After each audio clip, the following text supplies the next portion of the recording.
Lamar, Mackenzie. we are talking about an odd film today, I would say. I would say an odd subject matter, perhaps, is a good way to put Absolutely. it. Weird thing to make a movie about, weird thing that's like a big thing. I didn't know it was such a big thing. So I had a quick question for you. Sure. If you could be like famous, super incredible, amazing, the Einstein, as this guy would have said, of any like really niche, weird, competitive sport. And it doesn't have to be sport, competitive something, whatever. The most famous at it. Okay. What would it be? And would you still want that fame given that like you could get made fun of for this? You could be seen as ridiculous for this. Like would you be all in? What would it be? Which I definitely do as watching this film, not to get in too much into it. But my thought was like, they are trying to make ping pong so much cooler than it is. Right. Anyway, I like ping pong. I play ping pong. Like, it's a hobby. I don't think a lot of people hate it. It's Yeah. just this is extreme, you know? When you have a character like this in a movie like this, yeah, it's definitely going off the rails a bit. But I would say, I mean, nowadays it has to be like pickleball, right? Or like cornhole, like these two non-sports that really don't require that much athletic talent, but they're on ESPN, so who the fuck am I to judge? So I feel like it's gotta be one of pickleball's on ESPN. That's an update for me. I would not be shocked, honestly, dude. They do like cornhole tournaments on ESPN too, and it's dudes that are like, no offense, 400 pounds. And I'm like, I don't think you have to be an athlete necessarily to play this. Yeah. But it's just very niche, and it's something you can go play at a bar nearby, but then also be on TV for. So I feel like I got shitty knees now. I got a bad back. Like, let me go be the Einstein of that. Wow. What about you? Like, which niche sport are you taking? Okay, well, I asked you this and I didn't think about it at all, so I have no idea. You could steal one of my 5 answers. I could.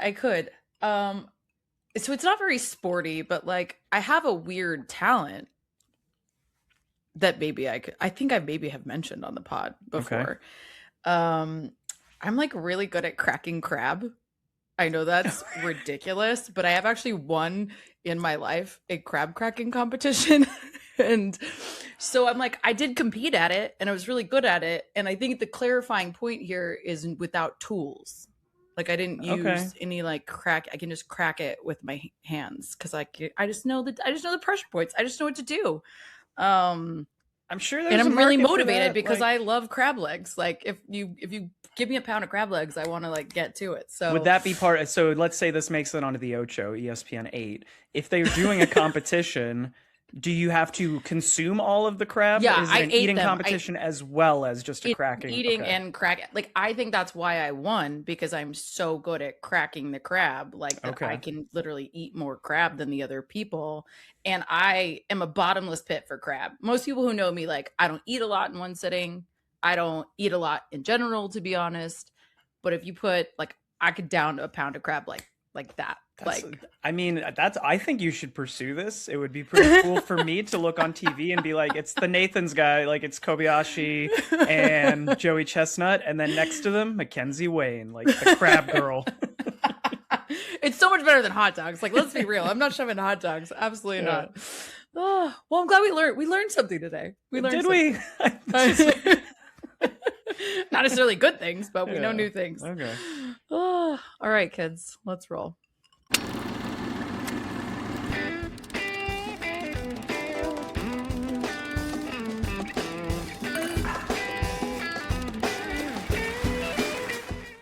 Welcome back to We Drink and We Watch Things. I'm Mackenzie. I'm Lamar Supreme. That's so much better. Mackenzie Supreme. It's even. I feel like it's all even of us an if we could take anything away from this, everyone just start adding that to your name.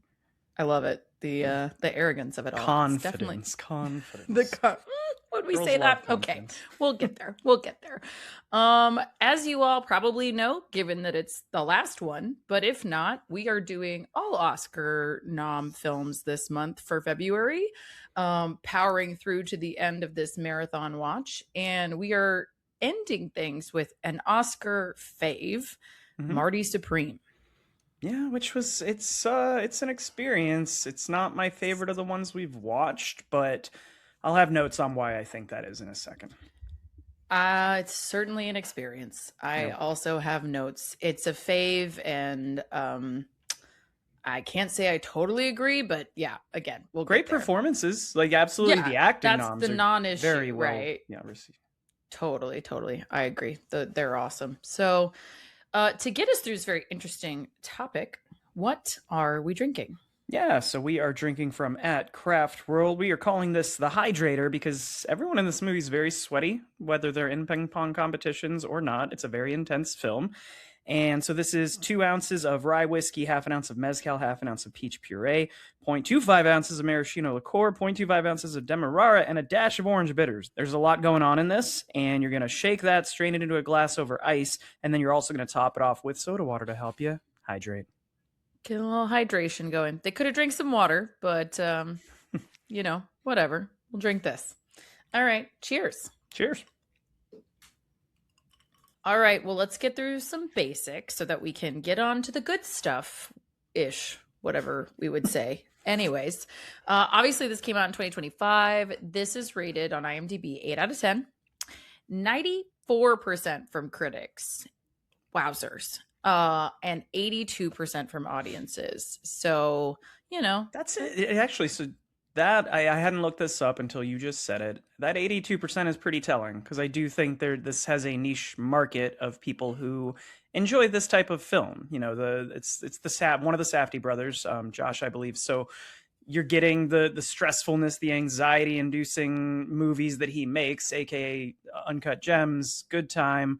Those are probably the 2 most well-known. So if you dig that, you're probably going to dig this. But I know people who fucking hated Uncut Gems because of that energy, and they just could not. Yeah. So if that wasn't for you, it's me. I hated it. Ugh. Yeah, this is probably not going to be for people like that. I mean, the audience being 82% kind of brings that to light. But again, like the reception overall is very strong. And you and I have shared off mic, like some of the things that we thought about this, not the whole shebang. Don't worry, guys. We're going to talk about it today. But I also spoke to people who loved it, loved it. And, just not a critic, just a person. And I was like, I just kind of don't get some of it again, other than the performances. But anyways, we'll get into it. So director, writer, as you said, Josh Safdie, he is, you mentioned Uncut Gems, Good Time. His partner in crime and writer for those was Ronald Bronstein, wrote on both of those as well as several others. But this is his first independent outing without his brother in terms of directing. So they had said in like 2024 that they were going to kind of part ways, but that it was all good. They just wanted to like do some other stuff. Because Benny did the Smashing Machine, right, with The Rock, and that one was kind of touted as Oscar bait, but I don't think it got any noms. So it's interesting to see them diverge from each other, and it's like one is getting a ton more notoriety than the other. I find that interesting. It did get a nom, actually. Okay, but it didn't get nearly as many noms. It's definitely not the more popular of the 2, I would say. This did it one get nominated for Best Motion Picture with The Rock in it by the Academy? I didn't see it. I'm just being a dick, guys. Sorry. Well, it's funny because I didn't hear good things about it. So and I will say the preview made it look interesting. And I've just heard that, it wasn't that great overall, but that his performance was really strong. There was one scene in particular that got called out as being really good, where he's, post an injury and things like that. But in general, yeah, I didn't hear great things overall. Same. It was like good performances, but I just heard the movie was like a slog to get through. Like it's just not very eventful. It's just literally a guy's life story, and there's not as many, I guess, high and low points or twists and turns as you would have liked. So again, haven't seen it, but that's just what I heard. So now we know who brings that, is what we're saying. Like it's Josh that brings the like twist and turns and the high energy. And maybe Benny brings the like emotional heart. That would kind of jive with what I've heard about the Smashing Machine.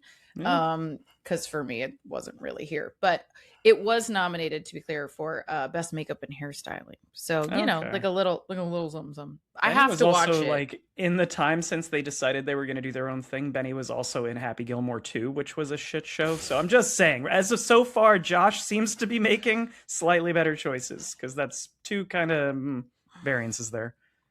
Early days. We'll see how it shakes out. We'll see. All right, let's get into some major cast and crew really quick. This is actually for how much time we spend with primarily Timothée Chalamet, this is a pretty stacked cast in terms, like, there's a lot of people kind of coming in and out of this, and to your point of just like the constant frenetic energy, we're like going. So there's a good amount of people that we get stacked and with. Eclectic is what I would say. Eclectic, that's a good one. Absolutely. So again, Timothée Chalamet leading the pack here. He plays Marty Mauser. We've talked about him before on the pod, of course. One of the ones I really like him in, again, I think he's like consistently good. One of the things I really loved him in that I can't remember if we talked about last time was A Complete Unknown. And then a really different version of him is Wonka, which I also think is really good, but it's just like such a different character. It's such different range for him. I thought Wonka was enjoyable because it was like, it's hard to take that nostalgia and try to capitalize on it without like pissing off people our age that saw it when they were kids. And I thought it did a pretty damn good job. It wasn't perfect, but it was a fun movie. I agree. Yeah, I think it was. I think it was sweet. It was, again, nostalgia. Exactly. And we did an episode on that if you guys want to go listen to it. So. We did. I feel like we had a good time. I remember bubbles. Yeah. I remember there were bubbles, is what I can tell you. Gwyneth Paltrow plays Kay Stone. She's his, I don't know, semi-love interest. Would we affair? Yeah, whatever we would call that. She's that. And she was in Shakespeare in Love and Iron Man. And again, we've talked about her before. So she's done lots of stuff, as we know. She was in Seven. Parts of her were in Seven. Oh my God, that was so fucked up. Sorry. Oh, the whole of her was also in Seven. Let's just be clear. I remember some. No spoilers. Yeah. Odessa A'zion plays Rachel Misler. She hasn't done a ton of film work yet. She did do Hellraiser, which I haven't seen. But she also has done the TV show Ghosts that's really popular right now that I haven't seen. Have you seen it? Janelle watched, I don't know, because I think there's a UK version and a US version now, and I don't know which one Janelle watched the first season of, but she enjoyed it. Yeah. Okay. I was actually going to say, did you go in at all to her background? She's a Nepo baby, for lack of a better term. No, I did not. Who's her mother, parents? You're probably not going to recognize the name, but it's Pamela Adlon. Ring a bell? So she is the voice of Bobby Hill on King of the Hill. From like way back when. She's also Dill on Rugrats, like in the Rugrats movie and TV series. And then she was live action, canceled, but she was on the series Louie, playing his like love interest there. And she was really funny on that. So just thought it was kind of interesting. Like, mom is Bobby Hill of all things. Wowzers. And Louie canceled in more way than one. Huh? Yeah. Yikes. All right. Kevin O'Leary is here. Plays Milton Rockwell. What I need y'all to understand is like, he is the Shark Tank guy. If you heard that name and you were like, is that guy on Shark Tank? That is correct. He is on Shark Tank. And I don't understand what he's doing here, but I will say he does a fine job. He does fine. He does a good performance. I'm not going to critique that. And I know the Safdie brothers both like to do sort of random castings. Even if you look at Uncut Gems, you had Kevin Garnett in there, like in an acting performance. So it doesn't surprise me they pulled this dude. I tried not to hold anything against him because I know at this point he's basically a talking head for Fox. And he recently said something about like, oh, the Epstein files, nobody really cares about them anymore. We should just stop talking about them. So like, I'm talking, so but in this, despite that and my personal dislike, I was like, he kind of crushes it in this role, honestly. He does, like, love to hate him, whatever. He does a good job. Like, he doesn't, it feels very natural. He doesn't feel new to the game. I will give him that. Tyler Okonma, who you all may know as Tyler the Creator. I didn't even know that was his last name. I was like, who are you talking? Yes, Tyler the Creator. He plays Wally, and he's my favorite thing about this, to be honest. He's a good time. He's a nice little out of left field, because again, to your point, they just pulled him in. He's primarily done his videos of his own, and then he's mostly been in the music department for various films, right? Like he did the music for The Grinch, he contributed to A Star Is Born, so he's very much on the music side of things typically when it comes to this. But I thought he was a fun casting. I thought he lightened up the various scenes that he was in, which was nice. Yeah, he's entertaining for sure. I remember from all the way back, like Odd Future, and then they had a TV show on MTV, like a prank show, almost like Jackass for a bit. So not his first time in front of the camera, but he does really well here. Yeah. Abel Ferrara, who plays Ezra Mishkin. He's mostly done like Italian cinema that transparently, I don't know most audiences in America probably don't know.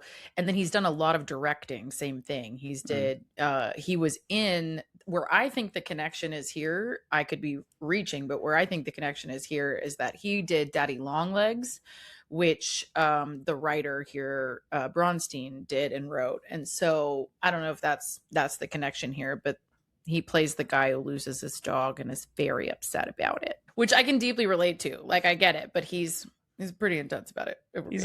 He's an interesting dog owner. He's an interesting fellow. And then we have Fran Drescher, who is just making a comeback this one in terms of actually appearing physically. She's been doing voiceover work for a while. Like, she had done Hotel Transylvania. Obviously, we know her from The Nanny, but, you know, Saturday Night Fever, etc. So this is her first live one in a minute that we've ever talked about. So fun times. She plays Marty's mom, Rebecca Mauser. Yeah, she's good in a few scenes she's in. And then the last one I wanted to call out, unless you have others, is Geza Rurig, who plays Bela Kletsky. I wanted to call him out, even though he's here a few times. He's not a huge character. He's here a few times, but he has one of the most interesting stories in this film, as well as in real life, because he's based off a real person named Alex Ehrlich, who was a real ping pong player and a Holocaust survivor. And so we'll get into kind of where that comes into the story later, but it's one of the more interesting plot points to me that he comes across this guy. So pretty cool. Also, like, in the context of the story, I don't think this is really a spoiler, but I like how his character doesn't call attention to all of his backstory, and so it's more Marty and the people around him, like, oh, tell him that thing, right. Or like, oh, I'm gonna do, like, making like rude comments about it, but the character himself seems sort of like to have pushed that down. Not saying that's a good, like, pushing down trauma and whatnot, but he just seems like, I'm not gonna, you know, talk this up constantly. I think it's fair to say, I mean, on a very different side of it, but my grandfather fought in World War II, and it was a really hard topic, right? Like, you just don't bring it up and volunteer. Like, these were my traumatic war experiences. And I think it's very authentic that you wouldn't be like, guess what I did in the Holocaust? You know what I mean? So I think it's very authentic. And I do think it's interesting that Marty holds him in such high regard and shares that story, but who knows how he would have felt about it in real life. Exactly. Yes. Yeah. The only other ones that I had on my list were, as I said, just super eclectic cast. So we have 3 different NBA players in here. We have Tracy McGrady, who I remember from, like, the Orlando Magic when I was a kid, Kemba Walker, and then George Gervin, the fucking NBA scoring leader from, like, 1978 to 1982. He's like, I guess I should just go into acting now. Why not? Shake it up. Yeah, fuck it. Yeah. And then the very last 2, one of whom I did not write the name down, but the guy who works at the ping pong place in this is the dude who went viral it was the unhoused man who had the incredible singing voice. Like, the dude pulled up to him in a YouTube video and recorded that he was like, sing. And the dude has an incredible, he blew up on YouTube like 5 years ago, and he's in this movie. So again, I don't know how that happens. And I guess he's in SAG now. Who knows? But the last one that I was going to call out was Koto Kawaguchi, who plays the other table tennis player in this. And he is a professional table tennis player, also deaf in real life as he is in the film. So just thought he was worth calling out. Yes, he absolutely is. Weirdly, he's not even in the top, like, 50 on IMDb. So I'm glad you called that out, which is a real oversight on their part. So thank you for that. No worries. Okay, quick plot summary, and then we'll get into some good stuff. So Marty Mauser, a young man with a dream no one respects, goes to hell and back in pursuit of greatness. I mean, I think we kind of, validated that in our cold definitely intro, validated right? that. Nobody respects this. But goes to hell and back? Is that what? Anyway, whatever. Fucking dramatic. I have feelings. Okay. Throw the spoiler warning down. Because, turn around. Thoughts. Don't drown. It's spoiler time. I want to start with all the things this is nominated for, and then you guys can hear us talk about it. So, Best Picture, Best Director, Best Actor, Best Production Design, Best Costume Design, Best Casting, Best Cinematography, Best Original Screenplay, and Best Film Editing for 9 total nominations. And this is one of those things that ticks me off, where I'm like, you guys are just throwing more noms at them. Like, you have a good film and or a really great performance or whatever it is, and then you start rolling it. Like, this is too much. That's Like, almost, I feel like, when I see things such as best makeup. I mean, you called it out earlier. If they did give one to the Smash Machine for it, so cool, get that. I feel like when you look at things like best costume design, does this really deserve? I mean, they went through a wardrobe closet in Hollywood from like plays for being set in the 1950s or whatever, and pulled out a bunch of loose white T-shirts and slacks. That to me, that doesn't do much for me. I always feel like when the costume design, there's movies that aren't going to get nominated for anything else that probably deserve that, whether it's a Marvel film or a fantasy film or something. Like, those are the ones that should get those types of nominations. right. Well, I mean, you can give them credit, obviously, for authenticity in terms of, the period, even though at this point it doesn't feel period. It is a different period. It's not contemporary. Sure. But again, it's not highly compelling costumes. Oh, look, it's not he's wearing suspenders just like they did in the 1950s. That great costume design. Right. And I think the thing too is like he's supposed to be based primarily off of Marty Reisman, who is, a real person, but they diverged from him enough that maybe they decided to make changes. But the thing that he was most famous for wearing, he never even wears in this. Like his fedora and his velvet vest. Like that's his aesthetic, that's his vibe. And we don't see that. So I'm like, how authentic is it if we're basing it off of that guy? And I don't know if that just like, my guess, to be honest, is that Timothée Chalamet couldn't pull that off, like the physicality of that. I can't actually picture that great for him. I don't think it's a vibe. But still, it's not necessarily authentic to the person that they're basing this off of. And like you said, it's not some, groundbreaking, costume that had to be, made or fantasy or what have you. So yeah, it just, this 9 noms, I'm like, you're reaching. I'm sorry. I think it's a reach. Do you happen to know, tying into that, like how much of what happens in this is actually I know that Marty wrote a book at some point. Do we know how much of this actually ties into the things he claims to have done in his life? And how much of it is just fabricated for the movie? I think a lot of the like side situations are fabricated, like, some of the more personal stuff that you wouldn't really be able to verify.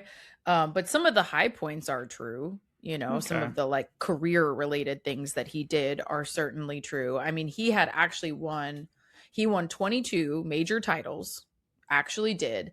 And he was still competing into his 80s. And he used to do, the big thing that happens in this movie is that they switch from the hard bat to sponge bats. That's the thing that the Japanese player plays with and throws him off of his game, literally. And he used to like bet people $1,000 if they could beat him at hard bat on a regular basis. It was just like, he was the hard bat guy. And I think that's something that, speaking of the film, is not well addressed here. Like you just see that he is beaten by this guy. You don't fully understand why. They don't really expound on why. And he can't hear the game the same way because of the change in the bat. And like that already is so much more interesting to me. I found that out after the fact.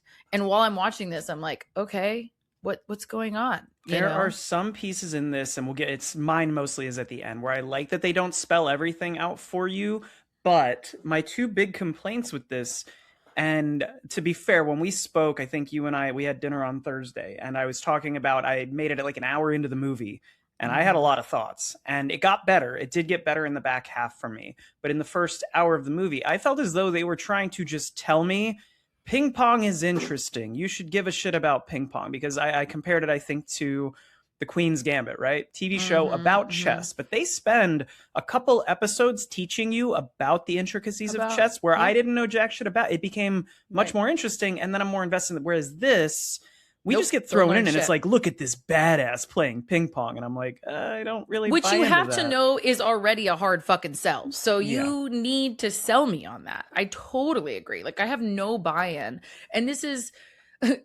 I mean, I told you this too. Other than Forrest Gump, I've 0% interest in ping pong, right? Like that's the most exposure that I have to ping pong. And I'm not saying it's not fun. Like I've played it at a bar, sure. But do I understand how much skill it takes and the difference between the bats and how you could hear it versus not hear it? No, I don't understand any of that. And for me to buy into like, it just looks like this man's getting his ass kicked. And I'm like, cool, he's supposed to be this badass. He's supposed to be the best in the game. And we're supposed to believe it's based on this real man who really was very accomplished at this. But then we are almost immediately introduced to him again having his ass handed to him. And so I'm like, you have already, I have not bought into this guy. It makes him look like all his confidence is just hubris.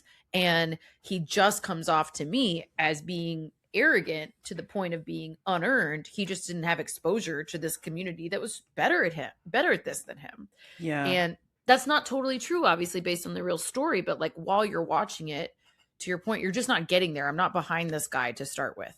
Yeah, the first hour is the weakest. And like I said, it gets better. But when you're watching this as sort of a sports movie, like you think you're going into a sports movie and you expect them to lean in and make it make sense, and they don't.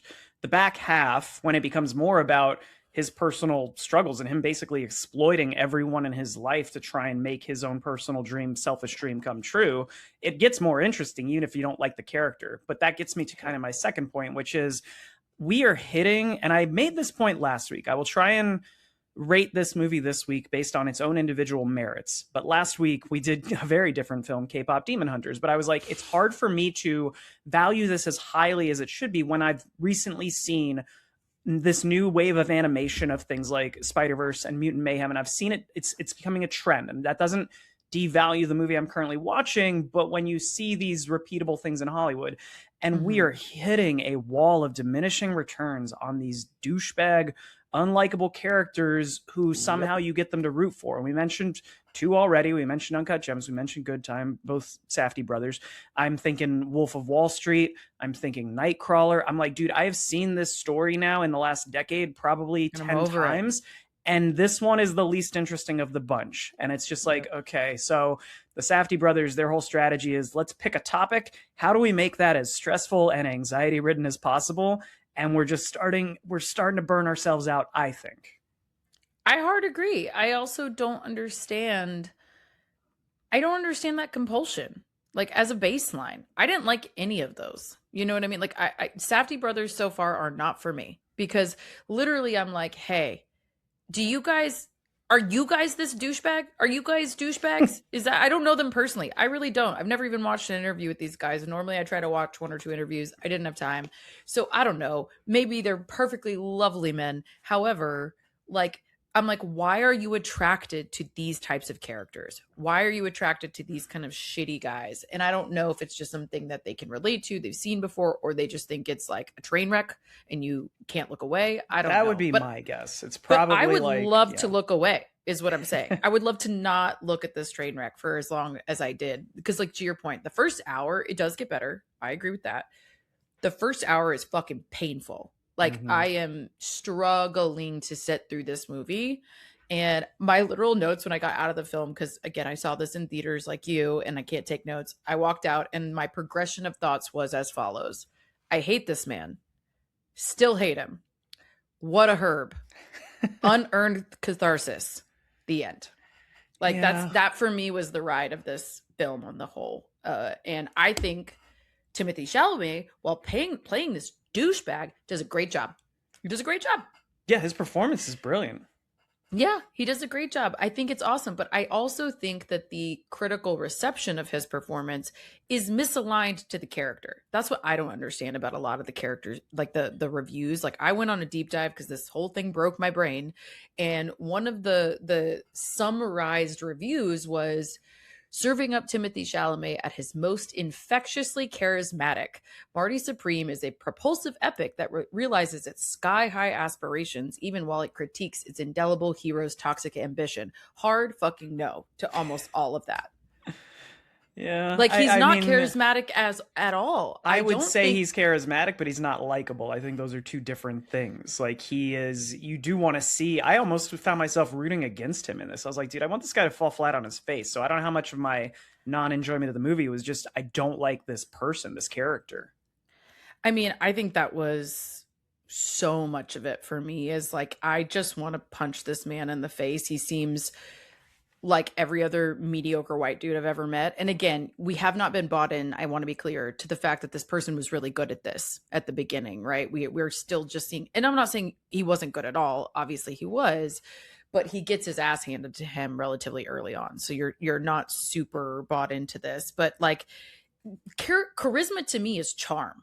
Like, you have charm. He's not particularly charming in my view. And I think he is a skilled manipulator in that he can manipulate the people around him into doing what he wants or talking them into things. And I don't totally get how that works for the people on the receiving end of it from the character, not the act. I saw a Letterboxd review that was basically like the short of it was, this is a movie about how you can get anything you want as a white man who's confident. And I'm like, that kind of tracks, because it's just him talking down to people. And it again, not to continually reference their past work, but it felt like Uncut Gems. You're like, every time this guy gets a leg up, he's going to do something to fuck it up because he's just too greedy or whatever. Like, and in this, again, law of diminishing returns. As the movie went on, I'm like, okay, so every time he gets close to getting what he wants, he's going to do something to fuck it up. It's like watching a Looney Tune. It's 100%. Not great after 2.5 hours. No, I hard agree. And it's just, he's his own worst enemy. And when you just watch somebody making the same mistake over and over and over, and again, just the hubris, and like, he doesn't learn, not just, oh, I got this money and I fucked it up and I'm disorganized, or I'm, all over the place and I lost it, or I bet it away or whatever. It's not even just that. It's that, to me, what you see for most of it is that his Achilles heel is his hubris. His arrogance is what gets the best of him most of the time. And he overbets on himself. And there's a quote from the real guy, Marty Reisman, is that, he was very similar. He was very gregarious. He was very loud, overconfident. And one of the things he said was like, I always only bet on the only sure thing that I knew, which was me, and that's the mentality of this character as well, but it doesn't hold up. Like you can't bet on yourself over and over again with utter confidence because you keep fucking up. Like, that's what I don't understand about this character that we're supposed to semi-root for, I'm like rooting for the Japanese guy to beat his ass. I'm like, let's fucking go. Yeah, the dialogue in this, you're not supposed to like. I think that's kind of what they like to do, is they give you unlikable people but make you sort of root for them. But this again was the one where I least felt that way. When he's got lines like, I'm going to do to Klauschke what Auschwitz couldn't, like, that's fucked up. That is fucked up.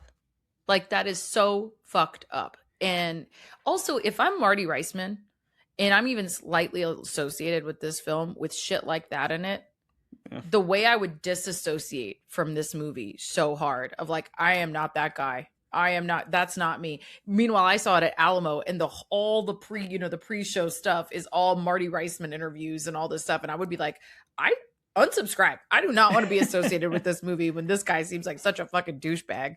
But man, it was, some of the things they said were really, really intense and awful. But speaking of, Auschwitz, that is the one scene that I think tries to bring some emotional substance to the film, which is, his friend, the ping pong friend, like we said, who, he's trying to get him to do the Globetrotters thing with him, and he's not into it, but they're at this dinner and they're chatting with other people, and he convinces him to tell the story that we were referencing about the Holocaust, where he is out, he sees this honeybee nest, he smokes them out, and he covers himself in honey. And it's to help save his bunkmates. And he goes back and lets them lick the honey off of his person for nourishment. They're all starving, obviously. And they show it, and he speaks to it really well.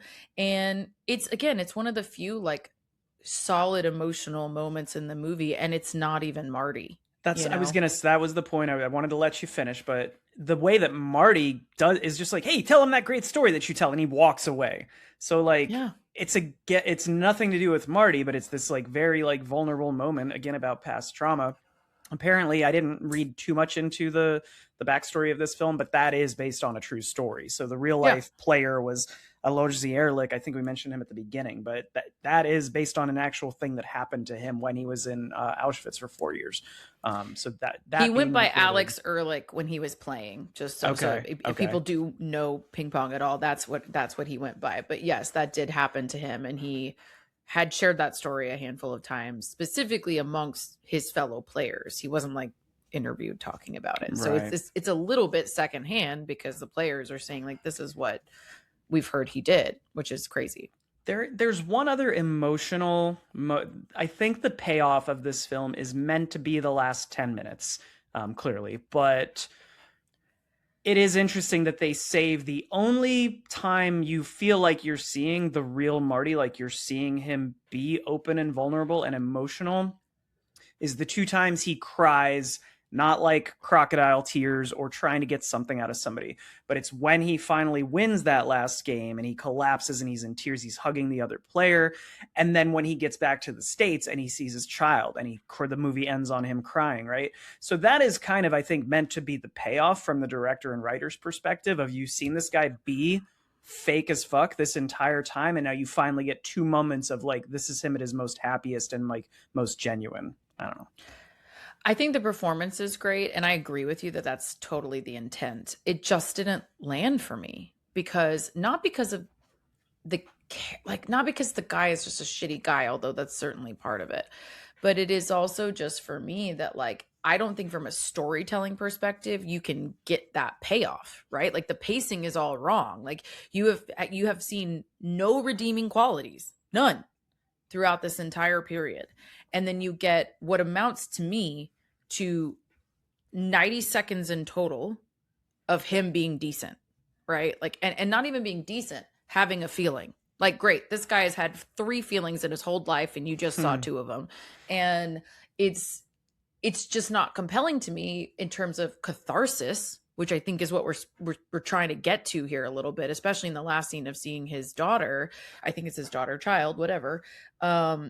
Because to me, that's, you still made all the opposite choices, right? You still as a person decided that your dream was more important than your family, that, you know, anything was warranted to go do this thing that you wanted to do, no matter who you hurt, you know, screwed over in the process. That was the most important thing. So it can't be this move to like, oh, but he went back for his child and he decided he was ready to be a dad. Yeah, after you already did the thing, right? Like you didn't actually sacrifice for your child and have this cathartic realization that you wanted to be a dad. You went and did the thing, checked that box, and then now you were available to go check on your kid. So like it just didn't land for me at all. I was like, okay, the douchebag continued to be a douchebag. Like, great.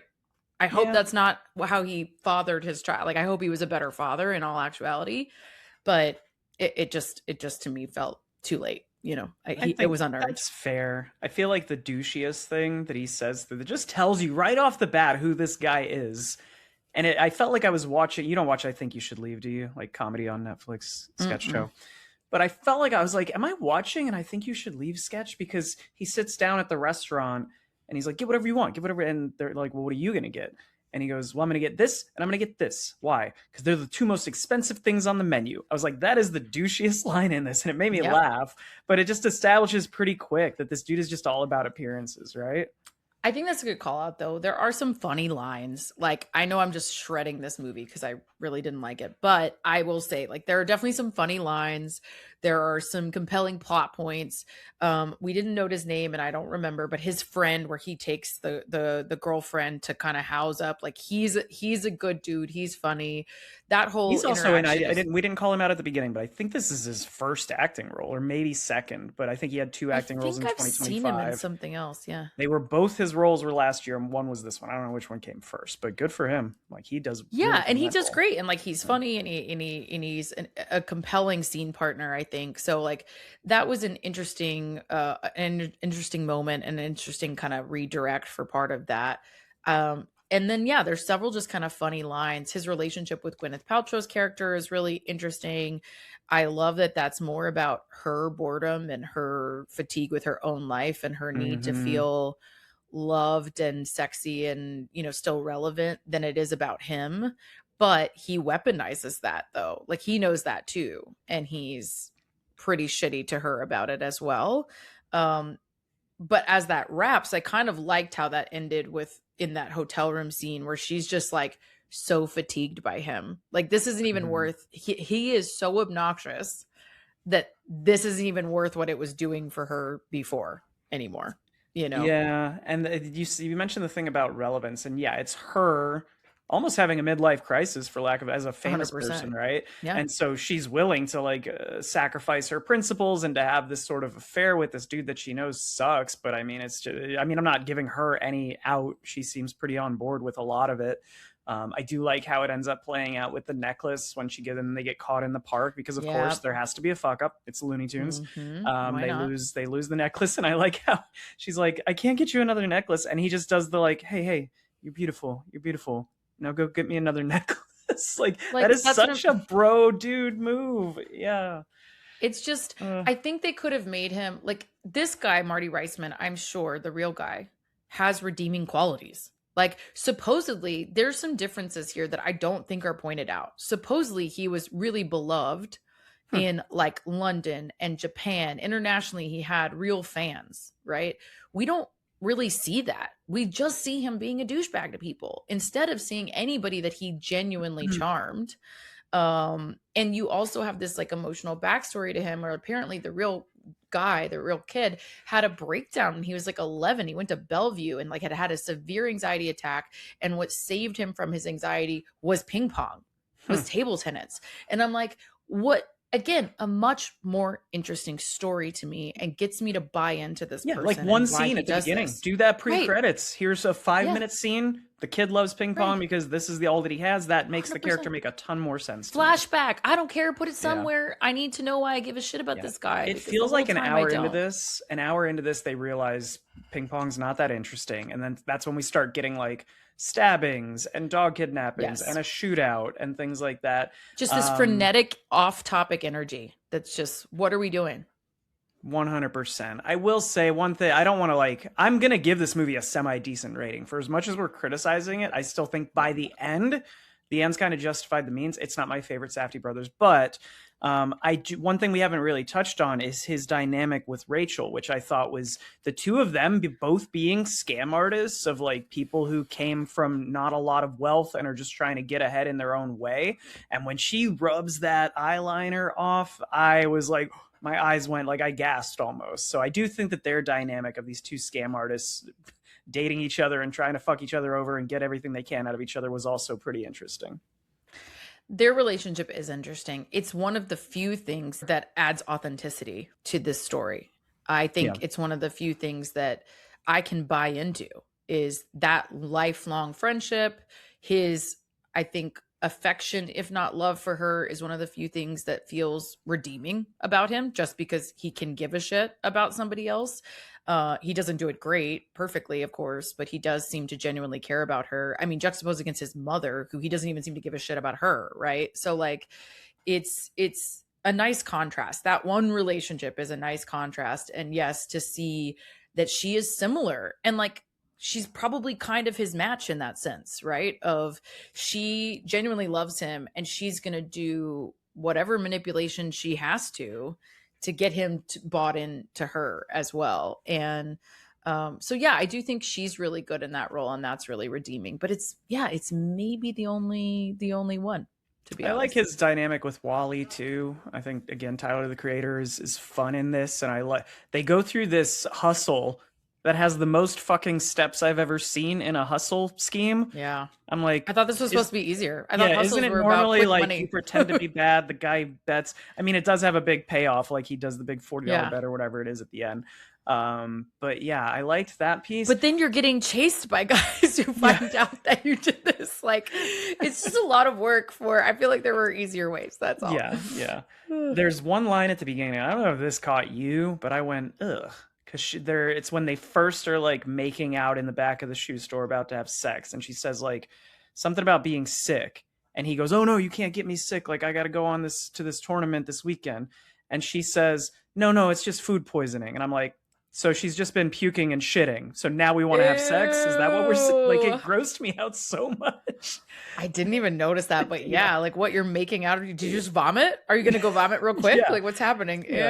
Like, now and I love that he immediately is like, don't get me sick, I gotta go play ping pong. Right. Yeah. I don't know. I don't have a ton more to add other than that. I again went on a deep dive about reviews, because I was like, what did I not get, with just the critical acclaim. And I found there are very few negative reviews on this, and one of the ones that felt like it sort of captured it to me was there's a review in Time, and she was saying, for Safdie, a movie seems to be just an excuse for 1,000,001 digressions and distractions. He'll throw anything at the wall to see if it sticks, which I think, one, is credible and true, and some of it works and some of it doesn't. And again, he's done this over and over again, that I'm like you said, law of diminishing returns, like I'm over it. But the other thing she added that I think is the biggest thing to me, which is that the film just seems to lack an emotional core. I don't know what I'm supposed to give a shit about here. I don't have emotional buy-in into anybody or anything. Yeah, I made a lot of comparisons earlier. The one that I think I would compare that to is, it reminds me a bit of The Social Network. You don't like Zuckerberg in that. You respect like what he is doing and how he gets where he is, but most of us came out of that hating Mark Zuckerberg, right? And I think that's for sure harder here because this dude existed, 70 years ago. So I don't know. But I think that was written so much better. Like, if we're being honest, that character is written better, and you know who he is at the beginning, but you have buy-in to him. You see this like greatness that he's going to go do. And we also, of course, knew the ending there. You don't have the benefit of that with ping pong, right? Like most people don't know this guy and they don't understand the impact, and they don't take any time to give us the impact, So it's just, I think there could have been some tweaks to the writing, and even with the frenetic energy that I don't particularly love going to watch an anxiety-ridden movie, but if it were written better, I feel like I could have gone along for the ride. Again, flashback to his motivations and how important ping pong is. Tell us why he's so impactful to ping pong, and what a big deal it is that he did these things. I just don't have buy-in because none of that was set up. It is. There's something to be said for the just playing devil's advocate here. Like I agree with some of what you're saying and what this reviewer is saying. There is something to be said for making a movie not tropey and completely diverging in a million different directions. It reminds me of like Coen Brothers style, right? So half their movies, it's like you think you're watching something and then something really weird happens 20 minutes in, and then something else happens and we go a different direction. I think there is something to be said for that and trying to surprise your audience. But yeah, it was just something I think you used the word disconnected. I just didn't connect to this one as much as I would have liked. There's also, and I think, good. And I think to your point, they've done this enough that it is expected, right? Yeah. Like this, I agree with you that conceptually, like it is good to shake it up, do something different, break some tropes. Like let's do something. But again, I think one, you can still write it better. And two, I think we know that that's the formula. So now it's like, not that interesting, Yeah. There's one other thing, and this is not only about this movie. This is just my complaint about cinema in general right now. Can we fucking fix the audio issues of this movie? Is 80% people angrily whispering, so I have to like crank the volume, and then a loud ass yelling argument or music drop. Can we just make it so that most of the volume is within like a 20% range of each other? As a 41-year-old, please, I'm begging you. I was about to say our age is showing, because one, I deeply agree with you, but two, I think our age is showing with that comment. I hate watching movies with subtitles. I don't like it when it ruins the dialogue, especially humor. And I try my best, but it's like Janelle's sleeping and I have to crank the volume to hear them like, you gotta blah, blah, blah, blah, blah, like angry whispering. And then it's like, dong, music drop. I have to subtitle. Like I just have to subtitle. But I agree, sometimes it ruins the writing, especially like you said with comedic timing. It's really not great. But I agree with you. Totally. Yeah. But we're old. They're not going to listen to us. No, they're not going to. I hinted at this at the beginning when we were talking about not sort of talking down to people, and when you're teaching subtleties of games and the things we didn't really get that we wanted at the start of this. The thing I hinted at earlier that I really liked, because as somebody who plays ping pong, I had the thought popped into my head. I was like, okay, they're showing this match in Japan, and the commentator is speaking only in Japanese, and it's not subtitled, so we don't know what he's saying. And I was like, as an American watching this, if I don't know a lot about ping pong, I might not realize you have to win by 2. And right now the game is 20-20. So I was like, how are they? I'm like, they have to offset, because otherwise when he scores 21, the audience watching it is going to be like, he wins. And they did this really, I was like, this was very smart directorial wise and writer wise. They did this thing where they cut to the Japanese commentator and he says in Japanese something, but he holds up 2 fingers before he gets to 21. And I'm like, that was a really fucking smart choice, because otherwise you might suck the energy out of the cinema of people who don't understand the rules of ping pong. So I thought that was pretty cool. I think people assume it's scored like tennis, you know, in that way. But I agree. Like, I don't think, again, we don't know enough about ping pong. So yes, I think it's good that they are teeing us up with, there's still some suspense here, you know. Maybe this might be my last point, but I don't think we are supposed to take Marty Mauser seriously. I don't think we're supposed to like him. I think we're supposed to understand that he is full of himself and not to be taken seriously. And I think the biggest tell of that is when he shows up to that match in Japan and he's going for this dramatic unmasking and he takes the hat off and puts his arms out. No one reacts. And he has to point to himself on the poster behind him. And then the audience goes crazy. That, I think, is very intentionally there to show this dude is kind of a joke. Yes, it's a sport, but he definitely thinks more highly of himself than anyone else in the world does. But I think that's what's interesting is I agree they get that point across here, but if this is based off this guy, that's not entirely true. And again, we're supposed to kind of be rooting for this person. And the other thing that I think really brings him down that we didn't touch on is the hotel scene where he's like begging to him to help him. He's been prideful. He's been like, I'm going to find my own way. I'm not going to do this. You know, I'm not going to throw the match. And then he goes to him and is like, just kidding. I'll do whatever you want. And by do whatever you want, I mean, literally do whatever you want. And, you know, Milton Rockwell's character of Rockwell Pens or whatever the hell it was, like spanks him. And listen, we don't kink shame here. I'm all for a good spanking if it's voluntary. Have a great time. However, this is like a complete diminishing of his character of like, he has been blustering, blowhard, arrogant. I'm going to do this all by myself. And then he goes there with his fucking tail between his legs and literally lets him get spanked into a trip. It was... That's what I think that's the writers telling us. No, you're not supposed to like this. You're supposed to want him to get this beating here, to like punish him for all the shit he's done before this. And you're still going to root for him in this final match. But yeah, I think it's intentional. I immediately am not going to root for him in this final match. Like we're not into it. I'm sorry. Not for me. Clearly I love this film. So what rating would you give it with all that in mind? First off, I want to tell the Safdie brothers, Josh specifically, if you want a character like this, and if you're going to continue this formula, can I just throw out a name? And Mackenzie, you can tell me if you even know who the fuck this is. But what do you know about Pete Weber? You ever heard of Pete Weber? It sounds vaguely familiar, but I don't know who. Pete Weber is a bowler. Or he was a bowler in like big in the 90s and early aughts, mid-aughts. I do feel like I know that. And he was the Marty Mauser of bowling. Just made bowling seem so much more important and like than it ever could be as far as sports go. And he did the stupid stuff like remember in like middle school when I was a boy, so we were doing like the suck it, like, you know, the wrestling pose. He did that into like his 40s as a bowler, like thought that was still hip and cool. Wowzers. Talked a lot of shit and had the most famous quote from a bowler of all time where he bowled a strike to win a game. The quote is, "God damn it, I did it. Who do you think you are? I am." Nonsensical. Very, very stupid. Who do you think you are? I am.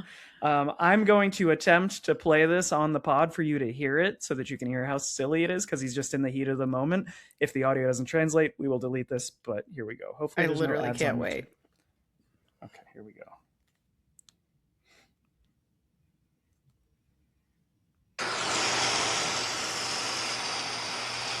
Strike to claim it. A strike to claim it. And he got it!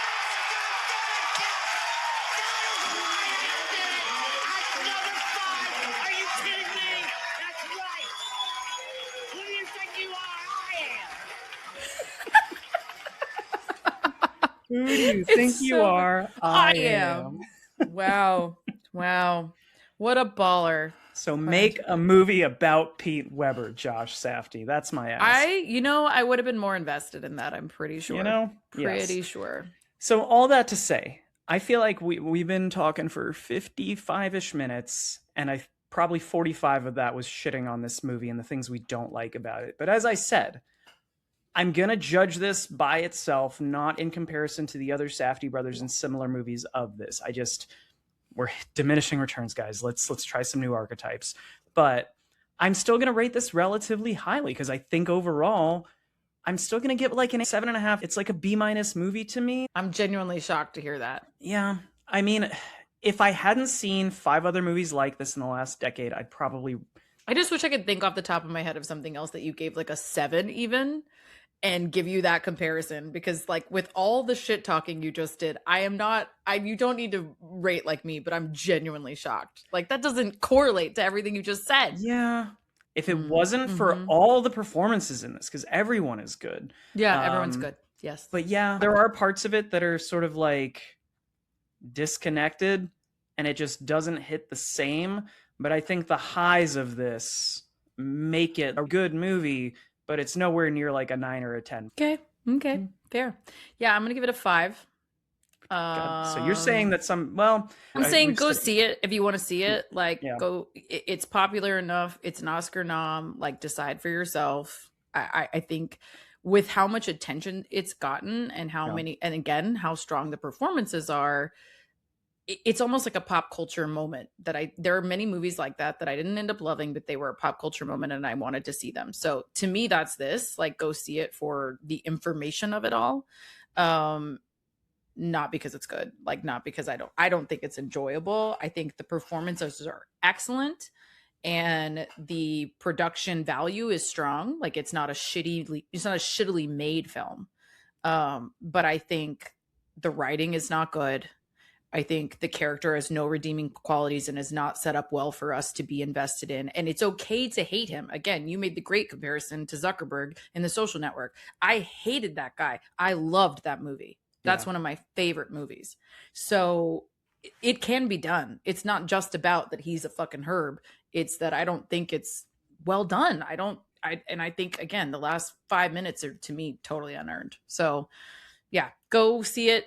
You can tell me to fuck off if you loved it, but if even one performance in this was bad or detracting from the film, like if there's one bad acting out of the main cast, I would drop it. But because the performances are so fucking good and there are some very tense moments, it makes up for me hating the character and also not being able to make total sense of his journey and how I'm supposed to feel about it.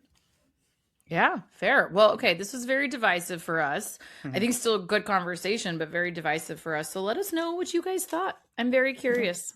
I'm curious where everybody lands on this one once they see it. I've heard people on both sides, to be fair. I have a friend who did also really hate it, but most people will like it. Yeah. Interesting. Okay, kids. Well, thanks for coming along for the Oscars month ride. I am not done, but you guys are done. So there's that. Come back next week for a whole new month.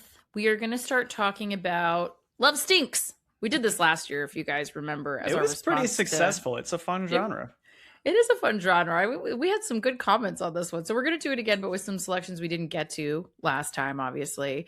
And we're actually going to start with one that we do think is relevant and timely in a sad way, which is Rules of Attraction, starring James Van Der Beek. As some of you may know, he recently passed. He actually passed here in Austin, Texas, where both Lamar and I are based. He had made his home here. So we wanted to honor him a little bit and talk about one of his films that actually I haven't seen, but you have seen and have said it's very intense. It's a lot. It's by the same book author that did American Psycho, Bret Easton Ellis. And we did an American Psycho episode. And we talked about the first time through that was a hard watch, right? Like you're watching it as sort of a horror movie.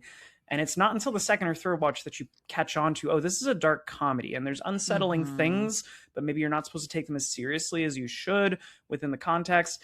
Rules of Attraction is very similar. And I will warn you guys, anybody who's never seen this, there is a very heavy thing in the first 5-10 minutes of the movie. There is very heavy subject matter. If you can make it through that first 10 minutes, it's pretty much smooth sailing until 3/4 of the way into the movie. And then there's one more very heavy piece of subject matter. So most of it is very, not light, but dark comedy, funny. You will laugh a lot, Okay. but there are a couple moments where if you are triggered by different things, you might want to Google what I'm talking about. I don't want to spoil it here, but give yourself a little bit of grace Decide with if you this should one. watch it or not. Yeah. Yeah. Okay. That's fair. Good warnings. All right. Come back for that. We'll do that for our first week of March. And in the meantime, follow us on Instagram. We drink and we watch things, post reels, polls, all kinds of stuff there. You can get the video of this podcast on Spotify or on YouTube. And you can email us anytime. We drink and we watch things pod@gmail.com with more movie theme or monthly themes and movies you want us to cover and feedback and how you felt about Farty Supreme, according to Spencer. I'm not going to read those emails. Anyways, go now, have a drink, and watch a thing. Cheers. Cheers.